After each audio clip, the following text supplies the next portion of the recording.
આજ 24 India news. બાયડના ધારાસભ્ય ધવલસિંહ ઝાલા દ્વારા વિકલાંગ વ્યક્તિઓ માટે અલગ આવાસ યોજના શરૂ કરવાની માંગ. આજે પ્રશ્નોત્તરી કાળ દરમિયાન નિગમોના પ્રશ્નોની ચર્ચા થઈ. એની અંદર ખાસ કરીને ઠાકોર કોળી વિકાસ નિગમ અને તમામ નિગમોની ચર્ચા થઈ. ઓબીસી, એસસી, એસટી અને તમામ નિગમોની અંદર જે પ્રકારે પેપર માંગવામાં આવે છે અને એમાં ખાસ કરીને આકારણી પર પહેલાં એટલે કે ગઈ સાલે લોન આપવામાં આવતી હતી ને એના પર બોજો પાડવામાં આવતો. આ વખતે હજારોની સંખ્યામાં ફરિયાદો છે. ઠાકોર કોળી વિકાસ નિગમ નીકળી વાત કરું તો 45,000થી પણ વધુ ફોર્મ ભરાયા છે. પરિસ્થિતિ એવી છે કે જે પ્રકારે મેં સરકારને વિનંતી કરી છે કે ભાઈ ઠાકોર કોળી વિકાસ નિગમની અંદર આપણે આકારણી ઉપર જો બોજો નહીં પાડીએ તો જમીન ઉપર બોજો પાડવાનો થશે અને આ સમાજ પાસે, ગરીબ સમાજો પાસે જે પ્રકારે જમીન હોતી નથી એના કારણે એ બોજો પાડી નહીં શકે અને લોનથી વંચિત રહી જશે. સરકાર એક બાજુ તમામ વર્ગને લોન આપવા માટે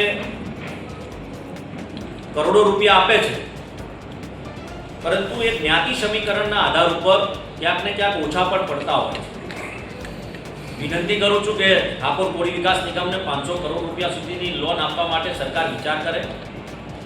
સાથે જ એની અંદર રહેલા જે પ્રાધાન્ય છે, એક તો ક્ષતિ હોય ક્યાંક એટલે ફોર્મમાં સુધારા, ફોર્મમાં કંઈક ભૂલ રહી ગઈ હોય અને ફોર્મમાં પૂર્તતા કરવાની હોય તો એનો લેટર 20 તારીખે પહોંચવાની જગ્યાએ 20મી તારીખ છેલ્લી તારીખ હોય અને પહોંચે 19મી તારીખ, એટલે ઘણા બધા એનાથી વંચિત રહી જાય છે અને ફોર્મ રિજેક્ટ પણ થાય છે.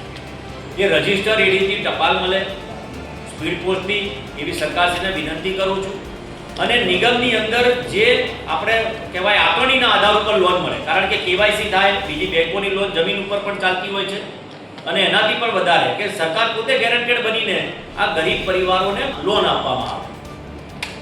અમદાવાદ જેવી સિટી એટલે મહાનગરપાલિકાઓની અંદર તમે જોતા હશો કે ઇમ્પેક્ટ ફી આવે છે અને ઇમ્પેક્ટ ફી ઉપર લોનો પણ લઈ શકાય છે એના પર મંજૂરી મળ્યા બાદ. તો આકારણી ઉપર લોન કેમ નહીં? એના કારણે પરિપત્રમાં ક્યાંક સુધારો કરવામાં ક્ષતિ રહી ગઈ છે. સરકારશ્રીને વિનંતી કરું છું કે આવનારા દિવસોની અંદર તાલુકા જિલ્લા પંચાયતના ઇલેક્શનો છે.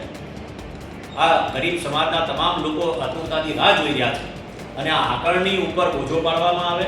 સાથે જ તમામ નિગમોની અંદર ગ્રાન્ટનો વધારો કરવામાં આવે. સાથે જ આ જે પણ પ્રશ્ન છે સરકાર પોતે ગેરંટી બને, ગેરંટેડ બને અને આ વર્ગને એટલે કે ગરીબ પરિવારોને લોન મળે તેવું શું એમ કહેવાય સરળતાથી લોન મળે તેવું આયોજન કરવા માટે સરકારશ્રીને વિનંતી.